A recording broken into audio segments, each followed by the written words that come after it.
Hi everyone, and welcome to lecture 12 of the Reliable and Interpretable Artificial Intelligence course taught at ETH Zurich. My name is Martin Vechev and I'm professor at ETH. And in this lecture 12, we're going to be discussing a new method for certifying robustness of neural networks that comes with statistical guarantees called randomized smoothing. Okay, so before we start with the method, let us remind ourselves of the deterministic certification methods or the certification methods that we looked at so far in the lectures, in some of the previous lectures early on in the course, before we started looking at certified training, training with logic, and so on. Okay, so what you have with the standard convex-based certified verification is that you are given a specification. Okay, we're given some specification. This could be, for instance, an L-infinity bow around a given image, or it could be some region that captures the parameters of the transformations, like rotations and translations and so on.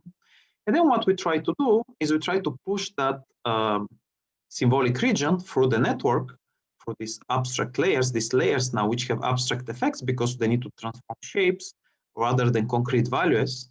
And so we push these things through, okay, we push them through, and we obtain this intermediate invariance, symbolic invariance in the middle of the network after each layer, okay?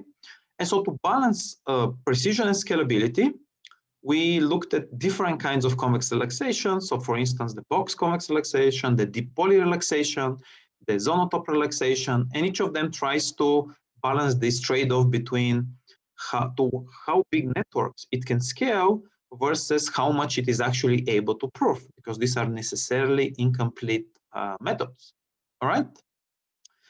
Okay, so the advantage of this general method of propagating the symbolic shapes and in general is that it is quite general method, right? So it can prove any safety property. It is not restricted to just robustness properties. So if you give it an arbitrary pre and post condition, then you can use those methods to prove those properties, okay, out of the box. Another advantage is that these methods provide deterministic guarantees. So when they say that something is verified, it with 100% certainty means that it is verified and the property holds, right? And in general, this is an active area of research where different researchers are trying to come up with variants of these convex relaxations in trying to handle bigger and bigger networks, right, and with higher precision, okay? So the limits of these methods are still kind of unknown because researchers are training specific networks with high accuracies potentially that you can verify with those methods via specific certified training schemes, or just coming up with new convex relaxations that scale and are precise. Nonetheless, those methods are somehow limited by the depth of the network, okay? So the deeper the network is, because of incompleteness, those methods, as they push these symbolic shapes through the network, through the layers, they are going to incur more and more imprecision. So when the network is very deep, it may be difficult to prove properties when they get actually here to the final shape, the brown shape, okay? So handling bigger and bigger networks is definitely quite challenging for these techniques. And this motivates us to look at other kind of certification methods which relax these deterministic guarantees and perhaps the generality of properties that they can handle, but they may be able to scale to larger networks. So they capture a different point in the design space, this certification methods. And in general, it is good, it's important to be exposed to all of these techniques so that we have more techniques to prove properties about our models. Okay, so let's take a look at this method. So the name of this method is randomized smoothing that we're going to be studying today. And right, so what is the key idea behind this method? Well, the key idea is that we're going to be given some classifier f. Okay, so we're going to be given some base classifier f. And then what we're going to do, we're going to construct another classifier G out of this classifier F in a way that G has certain statistical guarantees, statistical robustness guarantees. Okay. Now the construction itself is deterministic, but the guarantees that G will provide will be probabilistic guarantees. Okay. And these probabilistic guarantees are going to be holding with high confidence, with high probability. So there are several advantages of randomized smoothing, which is that the construction does not assume any knowledge about F. Okay, so doesn't care really what F is, but we'll see in practice that actually it matters a bit what kind of F you get, so that you get better guarantees out of G. Now, a major advantage of smoothing is that it can scale to large networks. Okay, that scales to large networks. It doesn't involve propagating the symbolic shapes through, which is one of the reasons why it scales. Okay. Now the method focuses generally on restricted robustness-like properties. So you have a point X and you have some region around X, right, that you want to certify. So perhaps not as general as the just taking arbitrary safety properties as the convex methods, but in the space of robustness, we are interested in this, in robustness properties. If we're considering proving robustness, okay. And another point about this method is that it requires sampling at inference time to evaluate G. Okay, as we'll see, you need to sample more than just running the input point X through, which is something that the convex methods do not require. But still, this advantage of scaling to larger networks is important, and we want to be able to know how to use this smoothing so that we can scale to larger networks when the convex methods are not able to. And also here we have the standard accuracy versus robustness trade-off that we saw before in our earlier lectures when we were discussing adversarial training. Okay. So we're going to be closely following today the presentation of randomized smoothing, as is in this paper, which came out last year. Okay, randomized smoothing was actually introduced before in other papers, but what's nice about this work is that it produces tighter certificates of robustness than prior work does. And this is why we're going to be following it in our lecture today. And then you can, of course, if you have specific questions that involve the appendices, for instance, somewhere you can look up the PDF here. Okay, so let's get to this. So let's look at the construction and what we have here. Okay, so we're given this base classifier F. So we're given this base classifier F, and the base classifier F, as usual, takes some points, some vectors in RD, so images in RD, like a CFAR10 image or MNIST image or ImageNet image, and classifies those images to a particular label. Okay. So how does the classifier, the smoothed classifier G works? Well, let's look at the definition here. So what happens? Let's look at it from the inside out. So we're going to be given this isotropic Gaussian.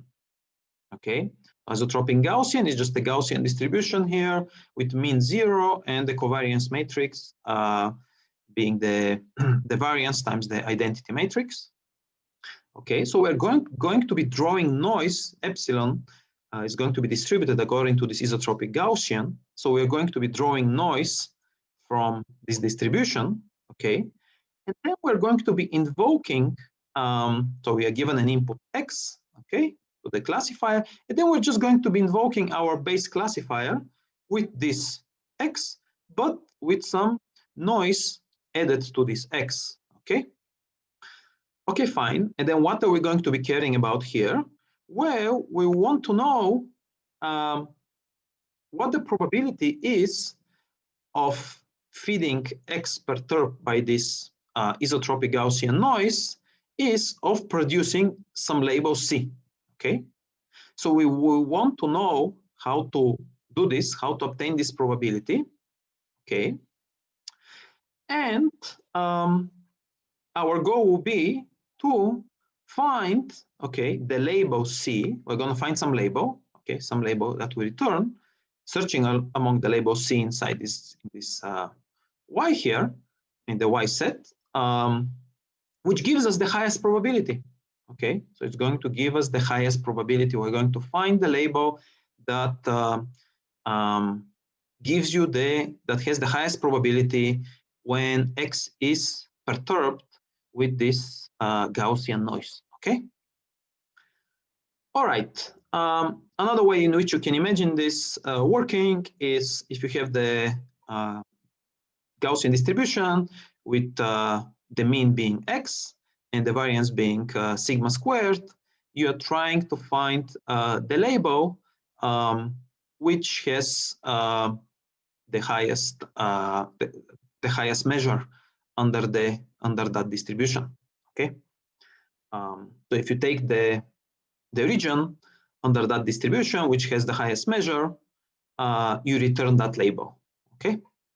Now, of course, this definition here, it's all good, but computing this thing in practice, right, is infeasible, because essentially you need to integrate over the noise, and solving this exactly is just practically infeasible. We'll discuss this a little bit in later slides. So we'll need to employ some form of approximation to solve that integral, to compute this argmax here, and hopefully by having some guarantees on the approximation. Okay.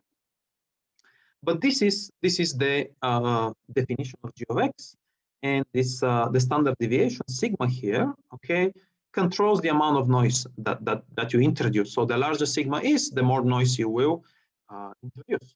Okay. So let's move on here and discuss a little bit about what are the guarantees that this G actually provides. Okay, so let's look at the guarantee, what we have here. We're going to explain this guarantee in the follow-up slides. Okay, but just for notation purposes here, we're going to have some label C of A. Okay, and we're going to have some probabilities PA and PB that are lower bounded and upper bounded respectively. And then just, we're going to explain this in a second, but let's just look at a little bit at the two parts. So essentially what it says is if you satisfy this condition, which is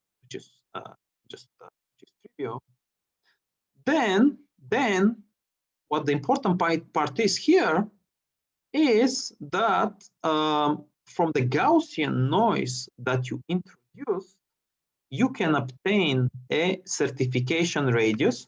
This is the L2 norm, just to be clear, it's not L infinity norm. So you're going to end up with a certification radius, okay, around the point X, which the radius has certain value, but this value of the radius is controlled by the parameters of this isotropic Gaussian, okay?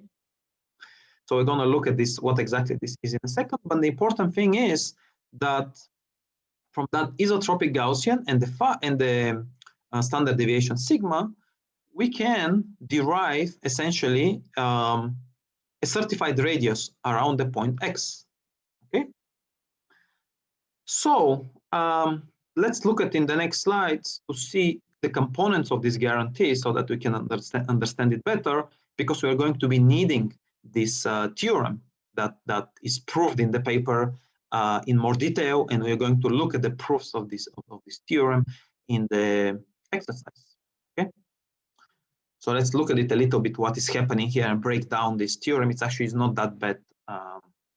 It's actually pretty direct what it says. Okay. So first, let's look at the first part over here. So what we have, really what it says here is, we're going to have some label C of A, we're going to have some probabilities here. And what are these lower bounded probabilities, upper bounded probabilities?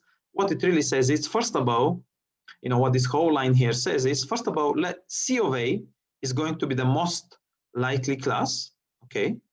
It's going to be the most likely class, and the probability of C of A, which is P of A, okay, is going to be some P of A, and we're going to have some lower bound on this probability of P of A, the lower bounded P of A here, okay? And then that, of course, if I plug P of A here, this is also going to hold. okay?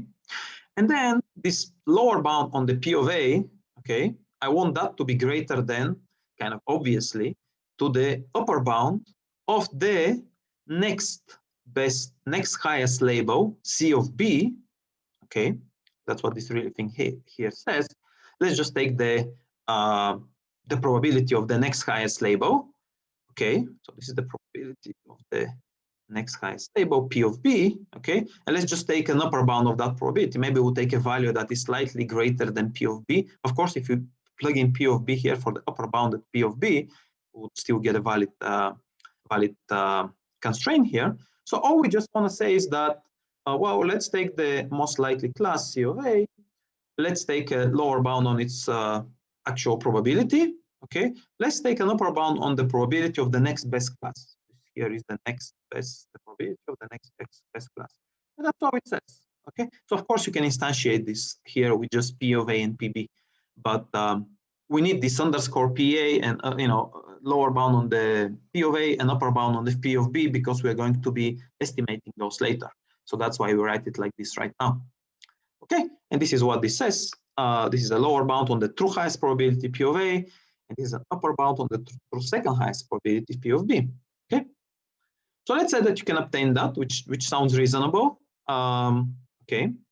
Now, one question is how can you obtain this? Okay, so in theory, if you actually have a very small classifiers here, F. Okay, if you have very small classifiers, you can actually compute the exact probabilities PA, PB by just using an exact inference solver like we've built called C. This is a widely used solver that we've built by various communities. And you can just give it this isotropic Gaussian for the epsilon, right, being distributed according to the isotropic Gaussian. You can give it the, the function F, which is the code of the classifier F. And then you can feed it from C and obtain the probability distribution over the output probability distribution of F, which is invoked with X plus this epsilon distributed according to the isotropic Gaussian. Okay, and then you can take the argmax there of that distribution and obtain your exact PA/PB. Okay. Now, the problem is, even though this would work for like small models, it's extremely expensive, and really this exact inference solvers will not scale to this kind of realistic networks F that we want to be looking at, which is the whole purpose of looking at smoothing in the first place. Okay, so instead of doing that, what we're going to be doing, we're going to be estimating those probabilities. We're going to approximate those probabilities underscore PA and upper bound on P of B. And we're going to do that. We're going to estimate these guys here, okay, with certain statistical guarantees, okay? That's what we're going to be doing. But this is the first part of the theorem. So if you can obtain this PA/PB with these constraints here, okay, then you can invoke the rest of the theorem. So this is the condition, the precondition, and now when you have it, you can invoke the theorem with what follows. Let's look at what follows. Okay, what follows is that it tells you that you're going to get this robustness radius. Okay, that is okay. So let me just highlight it here. Okay, you're going to get some robustness radius, which is computed L2 robustness radius, which is computed as follows. So you're going to get certified robustness radius around the point X. Okay, which is obtained as follows. What are those things? Well, we just take the PA/PB, the lower, just not use it here. We take the lower bound on the true PA, take the upper bound on the true PB, and we feed it to the inverse Gaussian. This is the inverse, of the standard CDF, Gaussian CDF. So standard Gaussian CDF, right? So standard Gaussian, the mean is 0 and the variance is 1. Okay, so that's not to be confused with the isotropic Gaussian. Okay, from the isotropic Gaussian, we just take this sigma, the standard deviation here. Okay, so the bottom line is once we have PA/PB, we can actually obtain the radius, and we have that sigma, we can obtain the radius, and this is your certification L2 certification radius around the point X, which is great. Okay, that's what the theorem tells us. But let's notice like just a couple of points here. What happens, just a reminder. Okay, so if X is distributed according to the normal Gaussian and P is some probability, okay, then this, okay, the inverse CDF, when it is invoked with this probability P, is going to give you a value V, right, such that the, of course, the probability that X is less than V, less than or equal to V, is P. Okay, so just the meaning of the inverse CDF. Okay. One thing to note here, which is a little bit helpful when we're discussing later the proof sketches, is that the inverse Gaussian phi minus 1 here is monotone. Okay, so higher values of the probability will produce higher values for the output of the inverse Gaussian or inverse CDF. Okay, and this is useful property to know. Okay, now a couple of points here before we start looking at guarantees. Okay, is that if I fix the noise sigma over here, right? If I fix it like in my isotropic Gaussian, I just pick this noise level, okay? Then how can you increase the radius R? Well, the only way to increase the radius R is by having these different PA/PBs here. So what we would want is to have a higher PA and lower PB, right? This follows from monotonicity, right? Okay, this is helpful here. So higher PA and lower PB is going to give me greater and greater radius R, which is what I want. I want to get a better radius. Okay, so I'm more robust. Of course, how would you actually get this lower, this PA and PB to be higher and lower? Well, we'll discuss this later. Okay.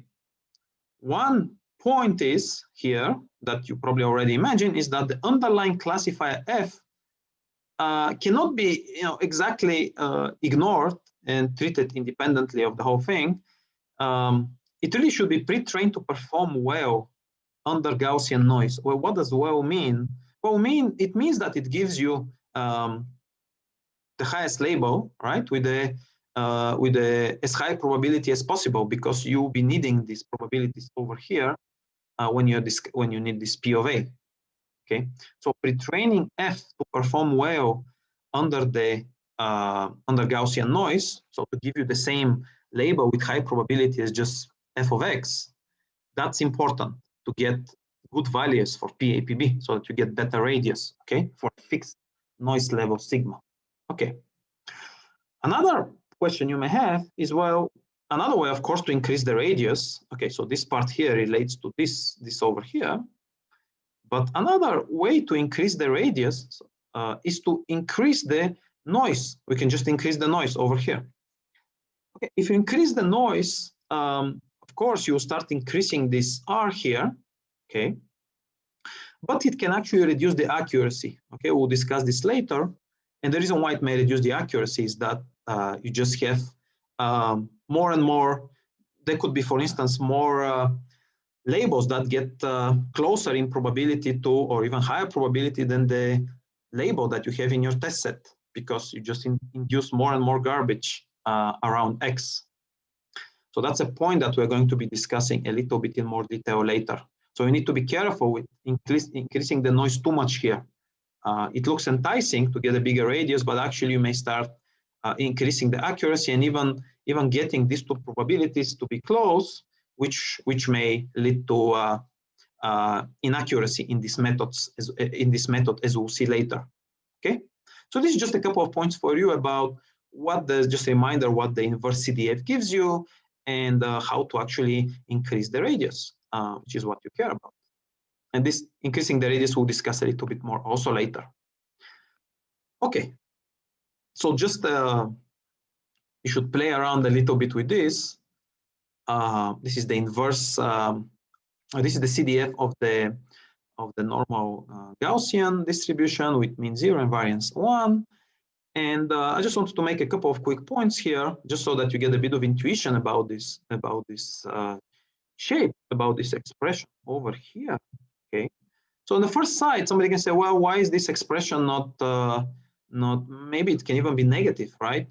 Well, let's play around with it a little bit, right? So if you pick some value for P of A, so if you pick P of A to be, let's say 0.6, and P of B to be 0.5, let's say 0.4, okay, then you still get a positive value according to this CDF here. So if I pick, let's pick maybe even higher values for P of A, maybe we'll pick like 0.8 for P of A, 0.6, this is the probability, the y-axis, right? And then if I do this, I'm going to end up with, for 0.6, I'll end up with some value greater than 0, and for 0.8, I'm going to end up with even higher values, greater than 0 for x, for the values that x is less than or equal to. And then I'm going to end up with a positive because this expression here, the inverse of PA, is going to be greater than the inverse of PB. Okay, now what happens if you pick, just erase this here, what happens if you pick negative values here? So I pick some PA which is small. Let's say I pick some PA which is 0.3 over here, and I pick some probability for PB with 0.2. Well, right, let's see what happens. So let's say for 0.3, I get, let's say I get some value between -1 and 0, okay? For this expression over here, I'll get some value, let's say -0.5, okay? And if I pick 0.2 for PB, for upper bound of PB, I'm going to end up with -1, okay? So I'm going to end up with -0.5 minus -1, which is going to be -0.5 plus 1. So I'm going to end up again with 0.5, which is a positive number, okay, for the radius. So the radius cannot be negative, right? Okay, as long as this PA is greater than PB. And because the theorem requires that, remember the requirement that PA is great, lower bound of PA is greater than upper bound of PB, we require this, okay? And because of monotonicity here, we actually cannot get a negative radius, okay? All right, so this gives you a little bit of intuition. Of course, if you increase PA, okay, and you decrease PB, okay, you can see that the radius grows because of this monotonicity again, right, of the inverse CDF. Okay, so this gives you a bit of an intuition. Ultimately, that things are kosher, and so that you get positive radius, and this intuition about increasing PA and decreasing PB will be good and important for getting a higher radius, certified radius around our point X, which is what we care about, with a fixed sigma, fixed standard deviation, fixed noise. Okay, a little bit, few more points here, which is important. Okay, I already mentioned this, that the certified radius here R that we obtain, okay, can grow when you vary the PA/PB, but an important point is that the certified radius may differ between different inputs X, okay? For different input X, you may end up with different certified radiuses.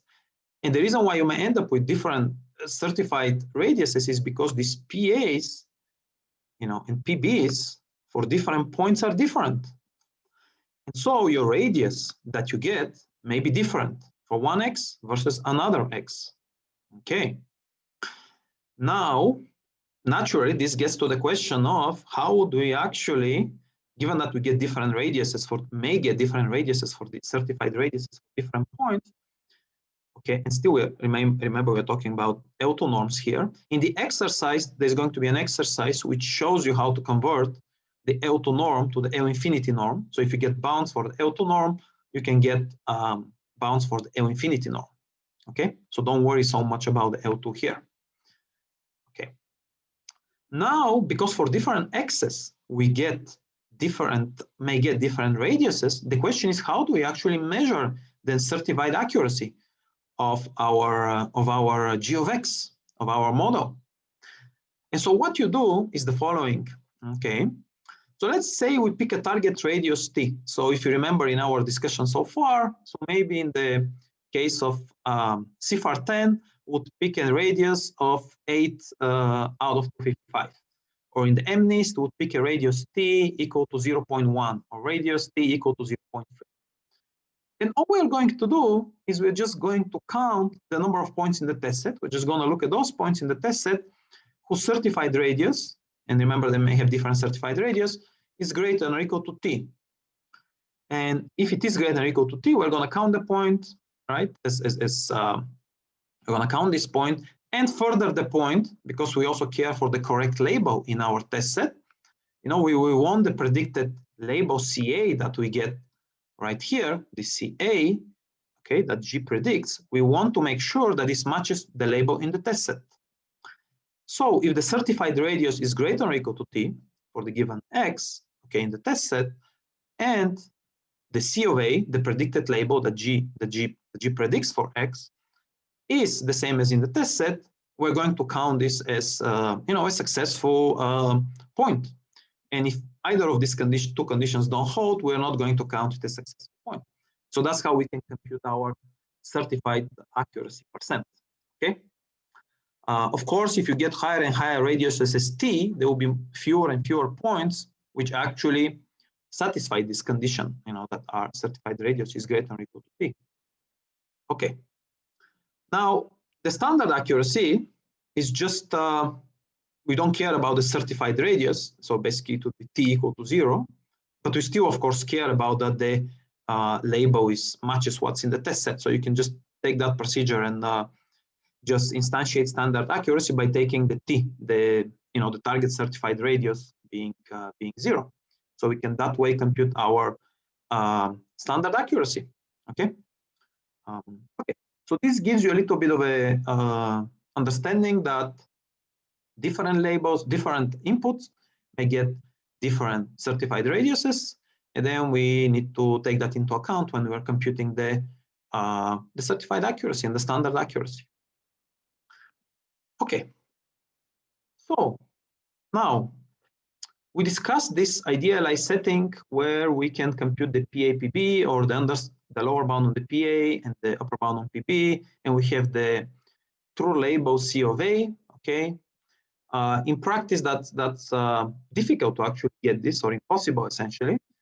You know, so doing this analytically with solvers like Psi or some other exact inference solvers will not scale. And so what we're going to be doing is we're going to be resorting to sampling for computing these probabilities, specifically PA, and the best label, some approximation of C of A. Okay. And the nice point here will be that this, even though it's sampling, it's still going to give you some useful statistical guarantees on these probabilities, and then on the entire guarantee on certified radiuses that we obtain from the theorem. Okay, so let's start by looking at the certification procedure, and I have taken the certification procedure from the paper as is. Okay. And let's look at it and understand it a little bit more. So now we're going to be wanting to compute, we're going to want to certify a single sample here. So let's see what the parameters are here. And then, of course, we're going to compute certified accuracy. We're going to be, certifying each of the points in the test set. Okay, good. So. Right, so now let's see what the parameters of the function certify are. Okay, so what we have here is we have F, which is the base classifier.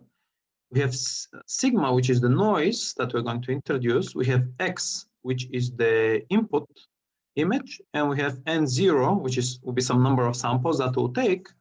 We have N, which is the total number of samples, and we have alpha, which will be used to capture the confidence, right?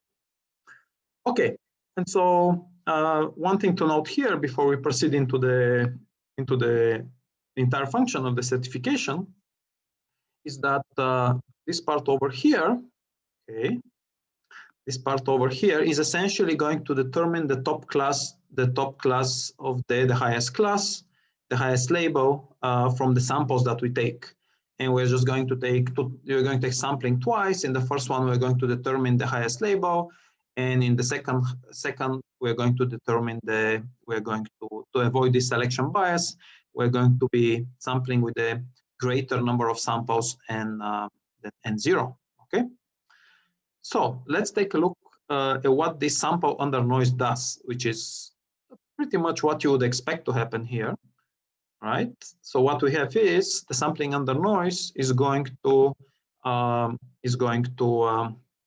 evaluate the base classifier f at a bunch of points here, x plus epsilon of I, where each epsilon of I is the sample noise introduced by sampling the isotropic Gaussian over here.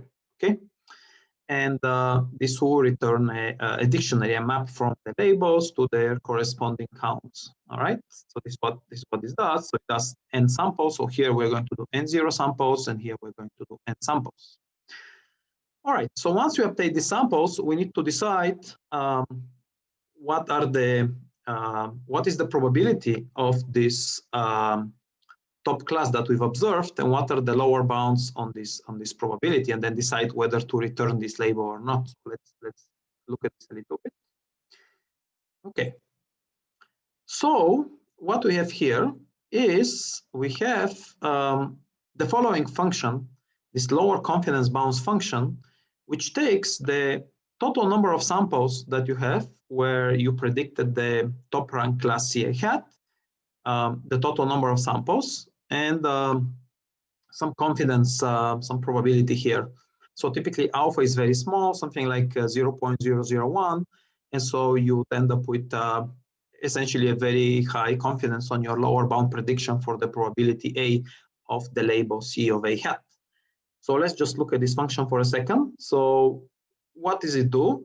So assuming that you have a bunch of independent samples n, okay, and some unknown probability of success p, and assuming that this number of successes that we saw, this counts of CA hat, k here, is sampled from this distribution for some unknown p that we don't know what it is, what this function will do, it will return a lower bound on the probability. The lower bound will be PL, right, such that this PL less than or equal to P is going to hold with some high probability 1 minus alpha, and if alpha is like 0.001, which you typically take, you then end up with like confidence of 99.99%.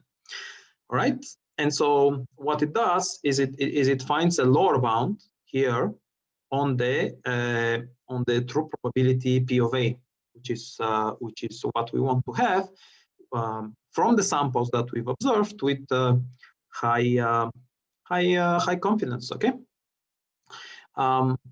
So so there are many ways to get this lower bound. There are many different methods, right, to compute the confidence interval.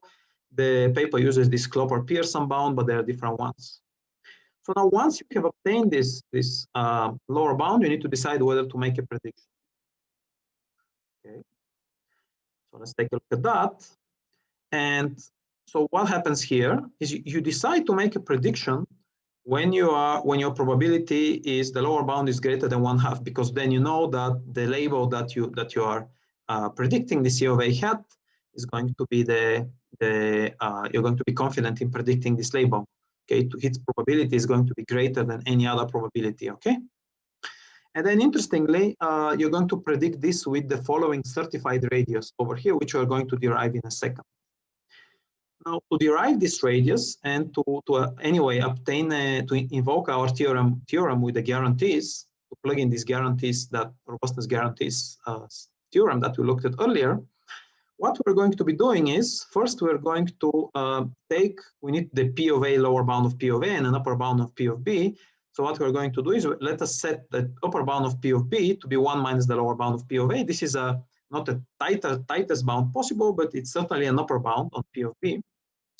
And now, of course, because the lower bound is greater than 1/2 from here, we know that, okay, that's only one way we make a prediction. We know that the upper bound on the P of B is less than 1/2, and therefore we know that the lower bound of P of A is less than or equal to upper bound of P of B, which is a condition to apply our theorem. So we can now instantiate this theorem because of this condition here. Okay, so let us do that. Now, if we instantiate this theorem with a condition, what we're going to get is we're going to obtain the following radius. Okay, we're going to obtain, we just plug in this 1 minus P of A lower bound here for upper bound of P of B. And we're going to get the following radius, right? We just by plugging things, so plugging here the upper bound of P of B, and these two are equivalent, minus the inverse CDF of the normal Gaussian is the same as the plus of the inverse CDF with the P of A. And then we're going to end up with the following radius over here, okay? And so basically, because the condition of lower bound of P of A being greater than or equal to the upper bound of P of B, and taking that value for the upper bound of P of B, we can now get the certified radius and get our guarantee from the theorem. Now, if we have a probability of the lower bound which is less than or equal to 1/2, then we're going to abstain.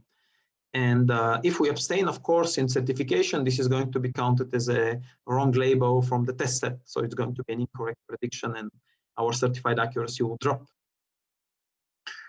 All right. So what is the final guarantee that we get from the theorem here? Well, what we get is, let's kind of read from here. So if certify succeeds, so if we actually return some CA hat here, okay, with this radius over here, that's what it says, then the smoothed classifier, okay, is going to produce this label that we return. It's going to be robust in this label with the following L2 radius. So the radius that we return, okay, is our X is going to be robust in that radius and return this CA hat over here, okay? So this is going to hold with probability 1 minus alpha. So our radius is going to be certified essentially. When we make a prediction for that radius, it's going to be certified with probability 1 minus alpha, which is going to be very, very high. Okay, so this is a theorem. Okay, so when we make a prediction actually about the radius, we are confident in that this is actually the very confident this is actually a certified radius here. All right, a couple of points to be made here is that of course this whole thing deals only with robustness, right? It doesn't deal with the labels in the test set. And so it doesn't deal with labels in the test set. And so the prediction may actually be that you make here, the C of A may actually be incorrect in the when compared to the test set label for the input X, right? And so, right, that's what we say. So this an output that we predict C of A hat may not necessarily be correct, may be different from the label that you have in the test set. All right. And so there are several reasons why now one may obtain actually this incorrect label in the test set. Okay, so we're going to look a little bit that, and just a note here that incorrect label also includes these abstentions over here. Okay, so let's look at this a little bit. What are the reasons for why you may actually obtain a prediction which is different than what you have in the test set? So let me take a look here. So what we have is we have the following reason. This is reason number one, is as we increase the noise, the sigma, it is just more likely that the perfect classifier G of X returns some C of A, returns some class, which is not what you have in the test set. So you can see that here with these images, right? As you increase the sigma from 0, 0, 2, 5, 0, 5, and 1, and so on, you actually get images which actually may be difficult to you don't know what the label here is. This image here, like its label may be different than what's actually in the test set. Okay, so this is one thing. But now, even if the perfect smoothed classifier produces a prediction which is in the test set, okay, it's in the test set, it's the same as the test set. Okay, there are a couple of other reasons why you may actually get a well, you actually may get a different label than what's in the test set. Okay, so there's actually two sub-reasons here. So one is if this N0 is small, so typically happens over here, when the N0 is small, then, it's small number of samples, you may actually end up with some C of A here, C of hat, which is different than the C of A.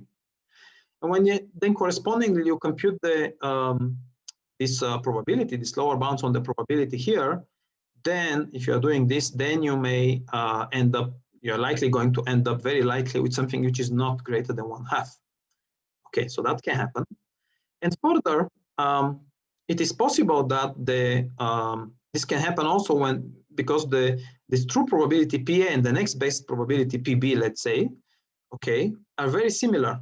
Okay, so if they're very similar, you again may end up with something which is different than the, even if you have a good N0, with the CA hat is different than the C of A. So then again, you'll end up with some confidences here that are quite low. Okay, and so you're going to end up with confidence quite low, and in both of these cases, you're going to, you're just going to abstain. Okay, so you may get either if the sigma is large, right, the noise is very large, you may just end up with a prediction which is some C of A, which is different than what's in the test set. That's reason one. Reason two, even if the C of A, the perfect C of A, is the same as in the test set, your N0 may be small, or your probabilities are very close, the PA and the PB, the next best probability, and so you'd end up abstaining here because you wouldn't have so much confidence in your prediction. Okay, so this is what can happen. All right. Now let's look at a little bit here. How's this? So you may abstain. So this is something that I show in this table that's a little bit instructive when you're actually computing the certified accuracy to see a little bit the effect of this sigma on the certified accuracy, on the natural accuracy, and this trade-off. So in this table, what you have is this ImageNet table, and it was equal to 100,000 points, 100,000 samples. And what you do is that each entry is essentially the percent of images in the test set. So in this case, this is the ImageNet images, right? Which have a radius, probable radius, which is greater than or equal to R. Okay, it's radius is greater than or equal to R. So whatever the R is, let's say we take this 1.0. And the label that the CA hat label that you predicted is the same as in the test set. So like, for instance, here, if we take this 37%, this would mean that 37% of images had a provable radius greater than or equal to 1.0 than 1, and it was the correct label. Okay. So there's just a couple of points that you may notice here. First of all, as the noise increases here, typically as the noise increases, you're able to prove more. I mean, if you look at something like over here to 0, for a larger radius, remember that sigma controls the radius. So for a larger radius, you would not prove anything here. Nothing would be robust and correct here with a large radius, but here you get 19% over here. So you get more robust, you can prove larger radius, but your natural accuracy also decreases, which is the, remember that we instantiate the natural accuracy when R is equal to 0, okay? And so this is kind of what you would expect to happen. So you'd have the standard trade-off between the, as the noise increases, the standard accuracy drop, but the certified radius that you can prove increases as well, right? So this is the kind of accuracy trade-off that we discussed before when we discussed adversarial training. Okay, so just to reminder again that all of these results are statistical in nature with this 1 minus alpha, which is 99.99% for the certified radius, and not deterministic, so they hold with high probability, okay? But not 100%, let's say. Okay, so this is just a couple of points on the sigma, and predicting the wrong label could be again due to very large sigma, and just the CA perfect label is wrong, not what's in the test set. But it also could be even if the perfect CA it can be predicted. In theory, it could be predicted by the perfect classifier. It just could be that when you are when you are sampling your you actually ended up with reason 2, and then you were abstaining. So there's a couple of reasons why your numbers here may not be 100% here, or like you have incorrect predictions, which we discussed on the previous slide already. Okay, and if you go back actually to the previous discussion, you know that to increase this for a fixed sigma, in order to increase this probability, so you may have to take more samples. Okay, so this is actually one question. If you actually fix the sigma, the noise here, how can you improve your radius that you're actually proving? And we know that to do that, you need to improve this lower bound on the P of A. Okay, because that's the function is monotone. So the greater this value here is in the red, the larger your certified radius will be. Okay. Now, even in the extreme case that your F, you've trained your classifier so that it is so good, so that all things are always classified to C of A by F. So things are always classified to CI hat by F. Increasing this number of samples actually will only slowly grow the radius that you get. So let's plot this a little bit here. Okay, so let's plot this. So what we have, even in the best case scenario, we've always classifies to C of A, get to the perfect label, everything is good, with a confidence 1 minus alpha. A tight lower bound for P of A that you can get is alpha of 1 over n. So that's quite a tight bound. Okay, and if you plot the resulting radius here of this resulting radius function, for alpha equal to the usual alpha we take like 0.001, and the noise being 1 as in the normal Gaussian, you see that the increasing this number of samples only slowly grows the radius. So increasing the number of samples and only slowly grows the radius. So this would be like one disadvantage of smoothing, as it requires many points here. Okay. All right, so this is a couple of points here about the radius.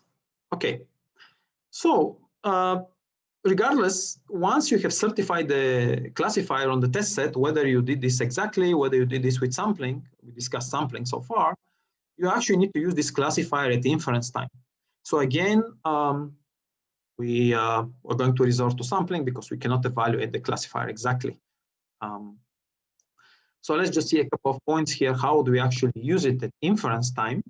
So just even before we discuss the details, one thing to notice here is, again, we have the same parameters as before.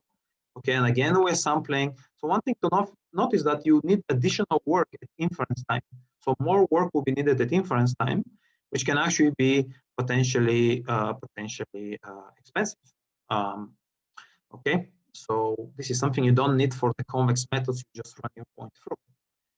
Okay, and so let's look at this function we already looked at. We are taking samples.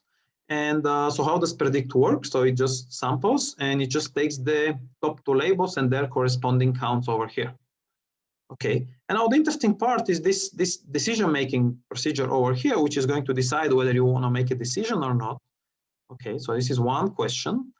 And so what happens here is that we need to decide whether to make a prediction or not make a prediction like we had in certification. Okay, but there we cared about these probabilities and getting larger probabilities because that would give us a higher certified radius. While here we just need to decide whether we are confident now in making prediction. So one way to do this is to employ this null hypothesis test. So let's look at the null hypothesis.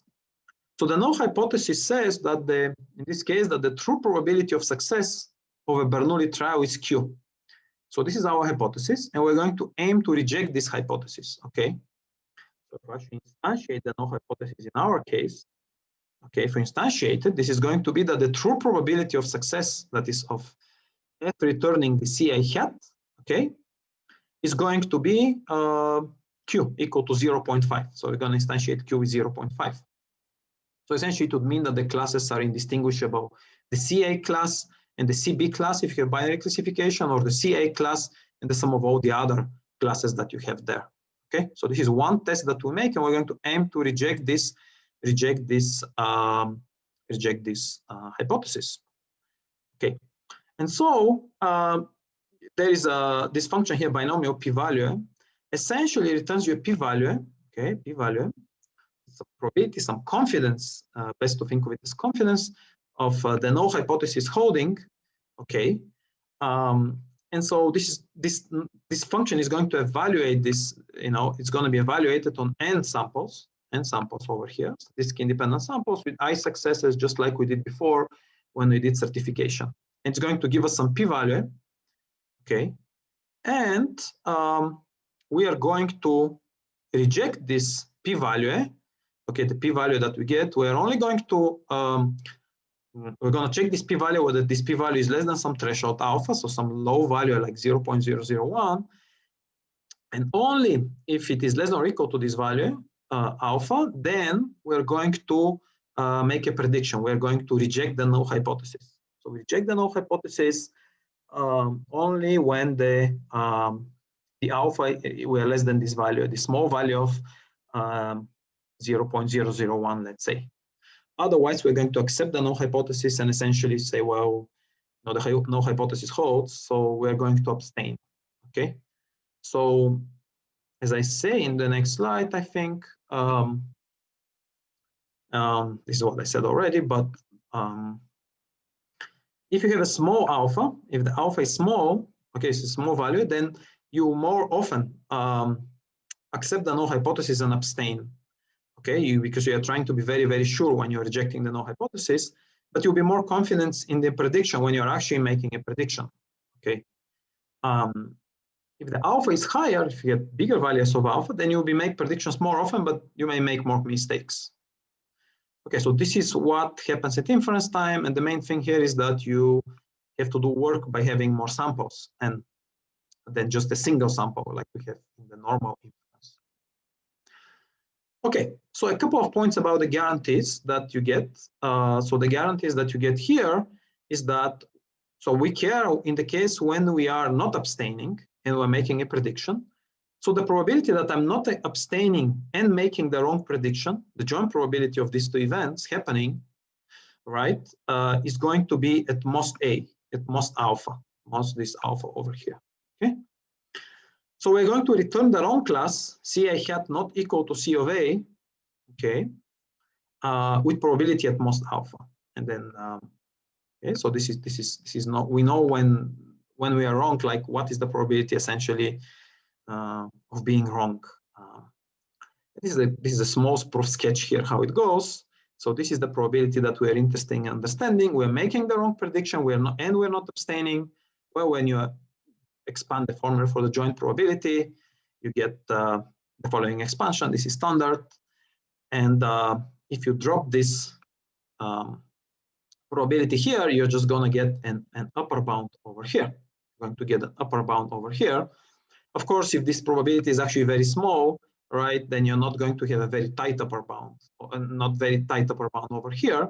But nonetheless, this is an upper bound, and there is a related work there's a paper that was updated in 2019 in statistics, which shows that this bound here, this probability here is alpha. So the whole thing is going to get bounded by alpha over here. All right. And so we get what we wrote in the previous slide already. You're welcome to look at this paper and published in Annals of Statistics and to see what is going on. Okay, so this told you a little bit, we discussed a little bit what are the certification guarantees. So what are this 1 minus alpha probability on getting a certified radius. And then, so that's one thing. And then the second one is what is the probability on the making an incorrect prediction at inference time. Okay, so this told you a little bit about the guarantees of this method. Okay. One thing that we recently did, and it's actually following the spirit of the course of always discussing something that is presented in the same month as the lecture, and we generalized this idea of smoothing to richer transformations, like geometric transformations such as rotations, translations, and so on. So essentially, you're going to have a base classifier f, just like before, but now instead of just adding input and noise to the input, you are going to have these transformations that looked at before, where alpha is the parameter of the transformation. And then we're going to construct a smoothed classifier just like before, except that here, rather than adding just noise to the directly to the input X, we're going to add noise to the parameters of the transformation. So this standard smoothing can just be actually instantiated by just the following equation. So this function psi is essentially just x plus epsilon, right? But in our case, this function psi could be geometric transformations like rotations and translations together with interpolation. So you would essentially be adding isotropic Gaussian noise to the parameters of these transformations, and thereby certifying with some high probability that the geometric transformation performed in input X is correct. It's robust. And that's exactly what we did. The isotropic noise is the same as before, the isotropic Gaussian. The one caveat here is that to instantiate this, to use our work, you would need to have this requirement on the composition of the transformation. So for instance, if you have rotations, angle A and angle B, angle alpha and angle beta, you would want that they decomposes, okay? And this is actually quite tricky because of interpolation. So you can look at the paper to see why this is tricky. But generally, we obtain the same guarantees as what I described so far during certification. Okay, but we actually generalize this a little bit further to something called individual guarantees and more relaxed distributional guarantees, because the setting is a little bit more complex than just adding noise to the input X, right? We also adding noise to the parameters of the transformation. Okay, but this kind of ties down our lecture to the previous cases we considered with geometric certification, where we had a base classifier. And we just did geometric certification in previous lecture, like rotations, translations. And now here we have the same idea, but now done with the smoothing method. Okay. So I encourage you to look at the papers, both this paper and the randomized smoothing paper and the prior works upon which it built, to get a further understanding if you're interested in this space. Okay. So in summary, what we did in this lecture, we introduced randomized smoothing, which is a method that constructs a robust classifier by introducing isotropic Gaussian noise. And this comes with guarantees, statistical guarantees that on the robustness of the radius that you obtain. So we obtain the L2 radius, but in the exercise, in the course, you actually see how to obtain a L infinity radius from the L2 radius. One benefit of smoothing is that it scales to larger networks because you don't do this convex propagation, you just do the sampling, okay? Of course, you may need many samples to, as we discussed, to actually get good radiuses, okay? Another point about smoothing is that it relaxes the standard deterministic guarantees into the statistical guarantees with high probability, like let's say 99.99%. But right, it may require also inference at work at inference time, which convex methods do not require this, right? And we also show the classic trade-off, just like we did before when we did adversarial training, between accuracy and robustness here as well. Okay, and we very briefly discussed the potential generalization, actual generalization that we did this year at NeurIPS 2020 to different properties, okay, which can be quite involved to richer properties, essentially, like rotations, translations, and other transformations. So I hope that you found the lecture interesting and this and useful, and this method of randomized smoothing. Another point in the space of the certification methods that we looked at before. So now you know about the deterministic certification method based on these convex relaxations, mixed integer linear solvers, and the randomized smoothing, which is a statistical certification method that comes with high confidence. So when you're given the task of certifying machine learning models, you have a greater toolbox to choose from. So I hope you enjoyed the lecture, and see you next time.